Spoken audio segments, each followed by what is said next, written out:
कालपर्यंत तुम्ही हॉटेलमध्ये गेल्यावर काय मागवायचे? पनीर चिली, पनीर मसाला, कढई पनीर, पनीर तडाका, बरोबर ना? पनीर शिवाय आपला मेनूच अपूर्ण असायचा.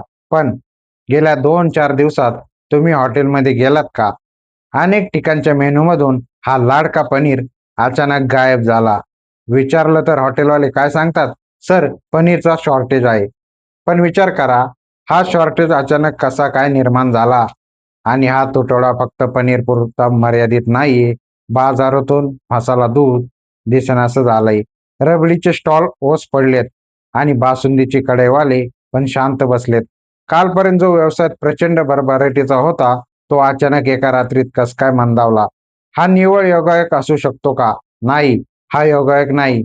याच्या मागे एक मोठं कनेक्शन आहे. गेल्या काही दिवसात अन्न व प्रशासनाने भेसळ विरोधात आपली मोहीम तीव्र केली. राज्यभरातून बोगस पनीर, कृत्रिम दूध आणि भेसळयुक्त खाव्यावर धडक कारवाई सुरू झाल्या आहेत. तपासणी पथक रस्त्यावर उतरली, नमुने गोळा होऊ लागले आणि काय आश्चर्य, कारवाई सुरू होताच बाजारातून स्वस्त पनीर आणि दुधाचे पदार्थ गायब झाले. खरं पनीर बनायला भरपूर दूध लागतं, त्याचा खर्चही जास्त असतो. मग विचार करा, कालपर्यंत आपल्याला अत्यंत स्वस्त दरात मिळणारे हे पनीर नक्की कशापासून बनत होतं?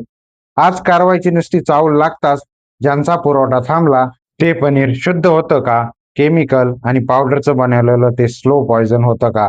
हा प्रश्न फक्त तुमच्या आमच्या जिभेच्या चवीचा नाही किंवा पैशाचाही नाही. हा थेट आपल्या आणि आपल्या मुलाबाळाच्या आरोग्याचा प्रश्न आहे. आम्ही पैसे मोजतो ते पौष्टिक खाण्यासाठी, पण आमच्या ताटात जर भेसळयुक्त विष वाढवलं जात असेल, तर ते आम्ही का खपून घ्यायचं? अर्थात सगळेच विक्रेते आणि हॉटेलवाले चुकीचे नाहीत.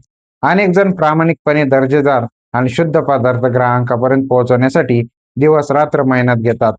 पण मग जे प्रामाणिक आहेत, त्यांना कारवाईची भीती वाटण्याचं कारणच नाही. म्हणूनच आज ग्राहक म्हणून आपल्याला स्वतःला आणि या व्यवस्थेला एक प्रश्न विचारण्याची वेळ आली आहे. जर सगळं काही शुद्ध आणि पारदर्शक होतं, तर मग कारवाईची चाहूल लागताच काही दुकानं आणि काही पदार्थ अचानक काय गायब झाले? याचं उत्तर पुढच्या काही दिवसात मिळेलच.